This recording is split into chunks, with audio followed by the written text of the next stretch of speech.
మిత్రులారా, ఈరోజు మనం ఆదోని జిల్లా కోసం చేస్తున్న 59వ రోజు రిలే నిర్వహించినటువంటి అందరికీ కూడా ఉద్యమ అభినందనలు.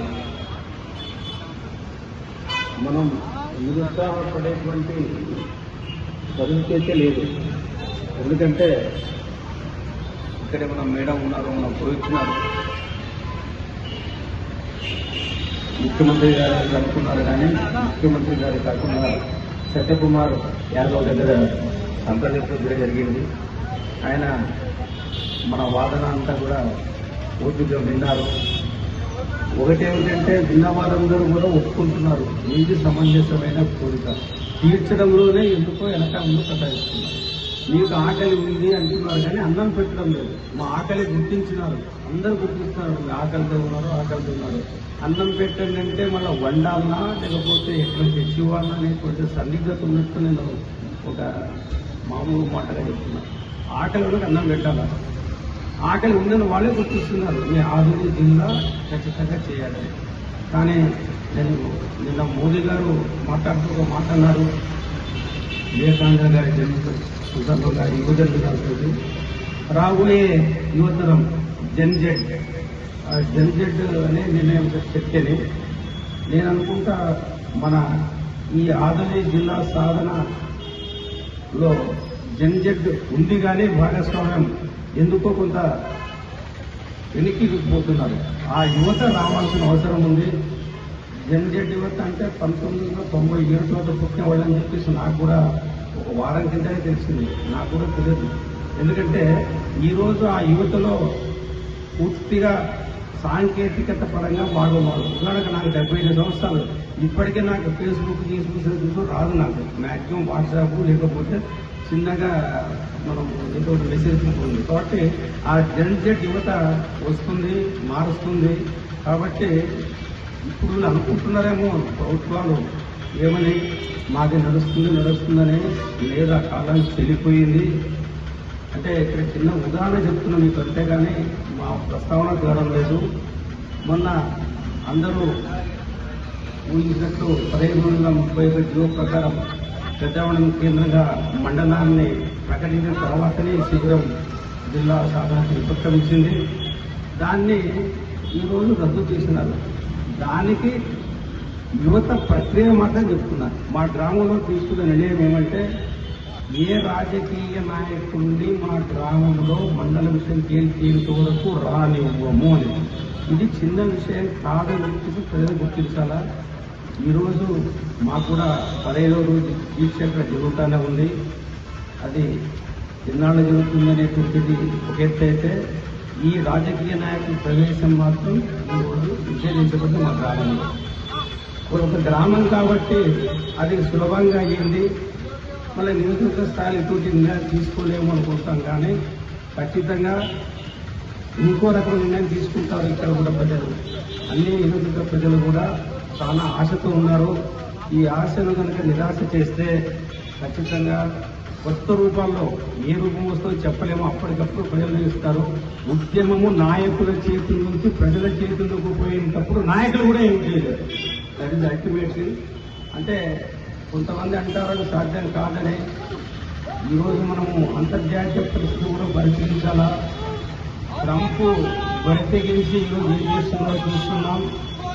కాబట్టి అటువంటి వాళ్ళకు కూడా పాఠం చెప్పేటువంటి రోజులు వస్తున్నాయి. ఈరోజు అనుకూలంత సులభంగా ప్రపంచంలో పరిస్థితులు లేవు. ప్రపంచానికి అనుకూలంగానే మనం ఇక్కడ ప్రజలు మారుతుంటాయి. ప్రభుత్వాలు గుర్తించాలా. చాలా తొందరగా నిర్ణయం చేసి ఈ జిల్లా మీద నాన్పుడు ధోరణి వద్దు. మీరు ఇస్తామంటే ఇవ్వండి, లేకుంటే లేదు. నేను గతంలో కూడా చెప్పాను ఈ మాట. నేను ఎందుకు నానుస్తారు ఇప్పుడు అప్పుడని? ఇదేం పిల్లలక మీరు విజయం చేసేది? దయచేసి ఆ పని చేయొద్దండి చంద్రబాబు గారు. ఎందుకంటే మీరు ఇచ్చిన మాట నిలబెట్టుకుంటామన్న వరకు నేను చేస్తున్నా. మళ్ళా ఎన్నికల సందర్భంగా అప్పుడు చంద్రబాబు గారు రాయచోటిలో ప్రసంగంలో చెప్పిన వీడియో క్లిప్పింగ్ ఉంది. నేను రాయచోటి జిల్లా కేంద్రాన్ని మార్చానని చెప్పినాడా లేదా అనే దానికి వీడియో సాక్ష్యం. మళ్ళా ఆ రాయచోటిని ఎటువంటి డ్రాఫ్ట్ జీవో లేదు, ఏమి లేదు, దాన్ని తీసుకొని మదనపల్లిలో కలిపినారు వాళ్ళు. అంటే మళ్ళీ చంద్రబాబు గారు వాగ్దానం మేరకే మదనపల్లి చేసినారు, మార్కాపురం చేసినారు. ఆధునిక వాగ్దానంలో లేదని ఎవరని అడిగినాడు మన ప్రకాష్ గారు. ఇప్పుడైతే నేను చెప్తున్నా, అడిగింది టీజీ భరత్ గారు సార్.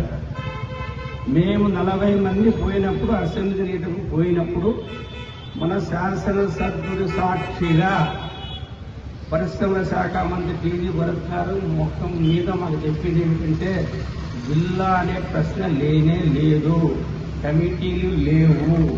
కాదు సార్, కమిటీ వస్తుందని ప్రకటించినారంటే అదంతా ఏదో కమిటీ అంటారు కానీ కమిటీ రాదు.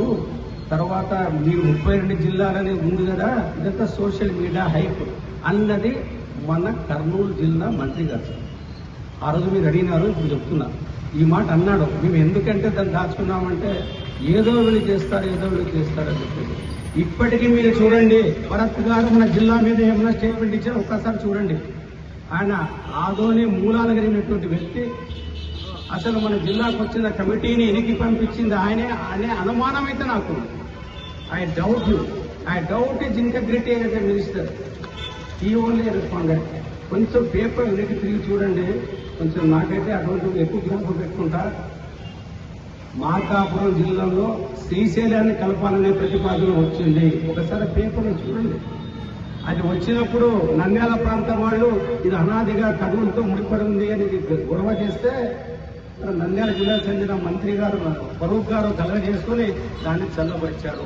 కాబట్టే కమిటీ రాలేదు. ఇది వాస్తవాలు. ఇది దాచిపెడుతున్నారు.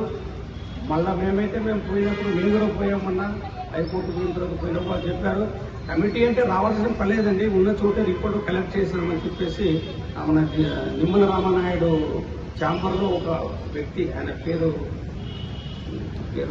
చెప్పిన మర్చిపోయింది, ఆయన డైరెక్ట్గా చెప్తున్నాడు, అయిపోయింది, ఇంకేం లేదు, మీకు మండలం లేదు, గిండలం లేదు, అయిపోయింది, మర్చిపోండి, ఇదంతా మళ్ళా రీఆర్గనైజ్ అనేది డీలిమిటేషన్ వచ్చి ఇప్పుడు చూస్తాము అన్నాడు. మేము సార్ ఇప్పుడు ప్రజలకు కానీ అందరూ కోరుకుంటే మేము మమ్మల్ని ఏమడం లేదు, మీరు తప్పు పద్ధతిలో మమ్మల్ని తీసేసినారు. మీకు అధికారం ఉంది, ప్రభుత్వం ఉన్నట్టుండి జిల్లాలన్నీ మార్పు చేయొచ్చు, ఏమైనా చేయొచ్చు, నీకు అధికారం ఇచ్చినాం కాబట్టి చేయొచ్చు. కానీ ఒకటి చేసేదానికి నీకు రాజ్యాంగబద్ధంగా చేయాలి కానీ ఇష్టాలు చేయడానికి లేదు. ఆ రాజ్యాంగాన్ని దుర్వినియోగపరిచినారు. అది ఎలా దుర్వినియోగపరిచినట్టుంటేది మేము కుండ బద్దలు కొట్టి చెప్పినాము. మేము అందరూ కోరుకుంటే అది రాజ్యాంగ విరుద్ధంగా మండలాన్ని రద్దు చేసినా కూడా ఒక్కరు కూడా నోరు మెదపడం లేదే. ఒక్క రాజకీయ పార్టీ ప్రధాన ప్రతిపక్షం కానీ ఎవరన్నా మేధావులు కానీ కొంతమంది వ్యక్తిగతంగా చెప్పారు. మాకైతే మన సీనియర్ జర్నలిస్ట్ ఈరన్న గారు ఈరోజు మంచి వీడియో పెట్టారు. అయ్యా ఆ ఊర్లో రాజకీయ నాయకులు ప్రవేశం లేదని చెప్తే కూడా ఇంకా సిగ్గు లేదా అనేటువంటి మాటను జర్నలిస్ట్ ఈరన్న గారు చెప్పారని ధన్యవాదాలు. అదేవిధంగా గురుకుందనే ఒక అడ్వకేట్ ఫ్రమ్ ఎమ్మెల్యే, ఆయన ఎంపీగా పోటీ ఇచ్చాడు మన 2024లో. ఆయన మాకు ప్రత్యేకంగా ఒక విధి పెట్టాడు. అసలు ఇదొక కుట్రలో భాగంగానే పెద్దరివాణాన్ని ఆదోని వంతుగా చేశారని చెప్పి ఆయన చెప్పారు. అంటే రాజ్యాంగ విరుద్ధంగా చేసింది వాస్తవము, రాజ్యాంగ విరుద్ధంగా చేసిందనే ప్రశ్నిస్తున్నాము. దాన్ని కూడా ప్రశ్నించడానికి లేదు అనేటువంటి వాదన చేసే వాళ్లకు మేమైతే ఏం చెప్పము. అదేవిధంగా ఈరోజు మళ్ళా సంక్రాంతి పండుగ తర్వాత చంద్రబాబుతో సమావేశం ఉంటుందని ఆశాభావంతోనే మన వాళ్ళు వచ్చారు. సంతోషం. సంక్రాంతి పండుగ అయిన కానీ నువ్వు ఇచ్చి చేస్తావు, కానీ ఖచ్చితంగా ఇవ్వాల్సిన మనస్సు ఉంటే ఇస్తావు. అంతేగాని నేను మళ్ళా చూస్తాననే మాటను మాత్రం మేమైతే నమ్మము సార్. ఎందుకు నమ్మమంటే ఇచ్చిందే తీసేసిందే సాక్ష్యం ఉంది మా మండలం. మేమేం ఆషామాషి అడగలేదు, పద్ధతి ప్రకారం అడిగినారు, పద్ధతి ప్రకారం ఇచ్చినారు. మళ్ళీ ఏ కారణంతో తీసేశారో మాకు తెలియదు. దాన్ని గందరగోళం చేశారు, దాన్ని వివాదాస్పదం చేయదలుచుకోలేదు మేము. అది మా అవస్థ మేము పడుతున్నాం. కానీ జిల్లాకు మాత్రం ఖచ్చితంగా మీరు సహకరించి జిల్లా ఇవ్వకపోతే ఈ నియోజకవర్గాల్లో విపరీతమైన అశాంతి అనేది వస్తుంది. యువకులు చాలా కోపంగా ఉన్నారు. ఆ కోపం ఏమిటో ఎట్లా చూపిస్తారో తెలియదు. మీరు అనుకోవచ్చు వాళ్ళు ఏమన్నా రాష్ట్రాలు ధర్నాలు చేస్తారా, లేకపోతే ఇటువంటివి కాదు, వినూత్నమైన నిర్ణయాలు తీసుకోవచ్చు. ఎటువంటి నిర్ణయాలు తీసుకుంటారో మీరే ముందు రుచి చూస్తారు. కాబట్టి అటువంటి పరిస్థితి రాకుండా దయచేసి జేఏసీ ప్రయత్నాలను మీరు మన్నించి, జేఏసీని గౌరవించి, ప్రజలను మీద నమ్మకం ఉంచి ఈ 5 రోజుల ప్రజల యొక్క మనోభావాలను గుర్తించి జిల్లా కేంద్రంగా ఆదోనిని చేసి తీరాలి అని చెప్తూ ఒక చిన్న విషయం సార్, ఇక్కడ ఆలోచన పరుల విషయంలో ఒకటి మాట్లాడుతున్నాం. మన ఆదోనికి గురించిన విషయంలో మనం చూస్తే మనం ఏమంటామంటే ఆదోని వచ్చేసి ఫస్ట్ మున్సిపాలిటీ ఏపీ సార్. ఒప్పుకుంటా సార్. నేను ఒకటి మన గతంలో మనకు పెద్దలు మనకు పొరపాటు చేశారన్న దానికి నేను చింతిస్తున్నా చెప్పడానికి. కానీ 1962 వరకు ఆదోనిలో కాలేజీ లేదు సార్, డిగ్రీ కాలేజ్. అది కూడా రోటరీ క్లబ్ వాళ్ళతో వచ్చింది. నేను 3rd బ్యాచ్ 1965లో. అంతకుముందు వాళ్ళు ఎక్కడ చదువుకున్నారంటే నరసరావుపేట, కర్నూలు, బళ్ళారి, రాయచూరు. అంటే అక్కడ ఉన్నటువంటి విద్యా వ్యవస్థ కూడా ఇక్కడ లేదు. ఆదోని ఎడ్యుకేషన్ లో మొదటి నుంచి బ్యాక్వర్డ్. దీన్ని పట్టించుకున్న వాళ్ళు లేరు. గతంలో చేసిన పొరపాటుకి మనం చాలా బాధపడుతున్నాం. తర్వాత మనము ఇక్కడ వచ్చిన తర్వాత ఎమ్మినూరులో డిగ్రీ కాలేజ్ వచ్చింది, కానీ ఆదోనిలో డిగ్రీ కాలేజ్ లేదు సార్. ఆ ఎమ్మినూరు డిగ్రీ కాలేజీకి స్థలం ఇచ్చింది మన రాచోటి రామయ్య గారు. మీకు తెలుసో తెలియదు, శివಣ್ణ గారు వచ్చినప్పుడు ప్రత్యక్షంగా ఉన్న షాపుల చర్చ, రామయ్య గారు వాళ్ళ పొలం ఇస్తే అక్కడ కాలేజ్ వచ్చింది. అంటే డిగ్రీ కాలేజీ సాధనలో గవర్నమెంట్ వైపు గతంలో ఇక్కడ ఉన్న వాళ్ళు ఎవ్వరు కూడా సరిగా స్పందించలేదు. లేకుంటే ఫస్ట్ మున్సిపాలిటీకి వ్యవస్థ ఏమిటి సార్? ఫస్ట్ మున్సిపాలిటీ అంటున్నాము, కానీ అక్కడ కూడా సరిపోయింది. ఇక్కడంతా కూడా వాళ్ళ ఆస్తులు పెంచుకున్నారు, వాళ్ళ యొక్క పదవులు పెంచుకున్నారు, కానీ ఇక్కడ ఏమీ కాలేదు సార్. ఎడ్యుకేషనే ఫస్ట్ మనకి దెబ్బ కొట్టింది. ఎడ్యుకేషన్ దెబ్బ కొట్టింది కాబట్టి ఈ రకంగా జరిగింది.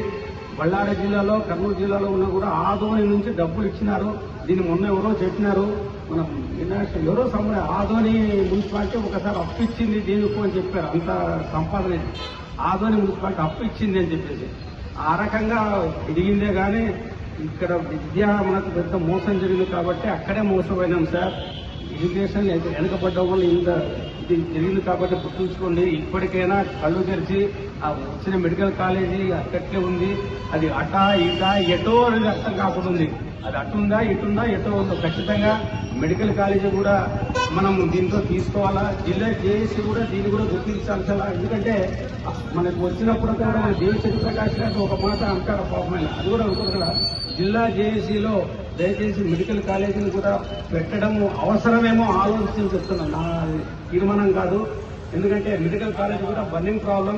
ఎందుకంటే మొన్నదాకా బీపీపీ అన్నారు, ఇప్పుడు బీపీ ఉందా లేదా అనేది కూడా డౌట్. కిమ్స్ అన్నారు, కిమ్స్ వల్ల లేదంటున్నారు. కాబట్టి ఈ విషయాల్లో మనమంతా కూడా ఆదోని అభివృద్ధి అనే అజెండాకు జిల్లాతో పాటు ఆదోని అన్ని రకాల అభివృద్ధిని కూడా మనం ఆలోచించాలా అని కోరుకుంటూ దీని మీద ఒక విస్తృతమైన చర్చాగోష్ఠి కూడా జరిగితే బాగుంటుంది. అందుకు కూడా మనం ఇది ఏదో వారం 10 నెల రోజుల్లో తీసుకుని, అంటే ఆలోచన పనులు అందరినీ కాదు నేను చెప్పి. ఎందుకంటే ఇంతకుముందు గతంలో మీనాక్షి ప్రయత్నం చేశాను అందరూ కలుస్తామని చెప్పేసి. ఆ రకంగా కలిసి ఉద్యమం కాకుండా మన ఆదోని డెవలప్మెంట్ కి సంబంధించి మనం ఏదో ఒక వేదిక ద్వారా, జనరల్ వేదిక ఇది కాకుండా చేసి డెవలప్మెంట్ కోసం మనం ప్రయత్నం చేయాలని చెప్పేసి మనం చేసుకుంటూ ఈ జిల్లా ఉద్యమాన్ని ఖచ్చితంగా జిల్లాతోనే కాకుండా అన్ని రకాల అభివృద్ధి కూడా ఇది వేదిక కావాలి. ఒక జిల్లా తీసుకుని సంతోషం పడడం కాదు, అన్ని రకాల దీనికి కావాలని చెప్పుకుంటూ ఇక్కడ ముఖ్యంగా ప్రజల్లో ఐక్యత రావాలన్నా అవగాహన రావాలంటే మనం చిన్న చిన్న మీటింగ్లు పెట్టుకోవాలి సార్. వారానికి ఒకసారి ఎక్కడో మనం ఆదంలో వారానికి ఒకసారి 2-3 సెంటర్లు తీసుకుని అక్కడక్కడ మీటింగ్లు పెట్టి ప్రజలకు అవగాహన కూడా చెప్పాలి. ఇక్కడ కాకుండా ఇక్కడికి వచ్చేవాళ్ళు కొంతమందే మన సెంటర్లో ఒక 10 సెంటర్లు తీసుకుని ఓ సెంటర్లో ఉన్న వాళ్ళే మనం ఎవరో 4-5 పోయి ఎందుకు కావాలా, మనం ఎందుకు ఎదురుపడినాము, మనం ఏం కోల్పోయినాము, ఇంకా ఇట్లే ఉంటే ఏమవుతాము. ఇదే సార్ ఎడ్యుకేషన్ చాలా బ్యాక్వర్డ్ సార్ ఆదోని ఎడ్యుకేషన్. అందుకే ఇప్పటికి కూడా దేశంలోనే బ్యాక్వర్డ్ కోసి అని చెప్పేసి మనకు బ్రాండ్ పడింది.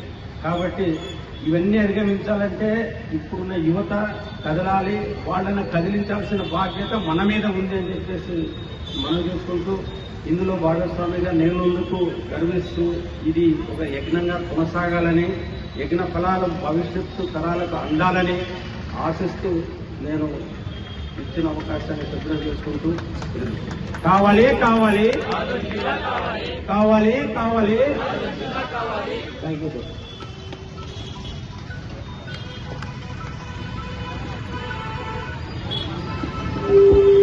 థ్యాంక్స్.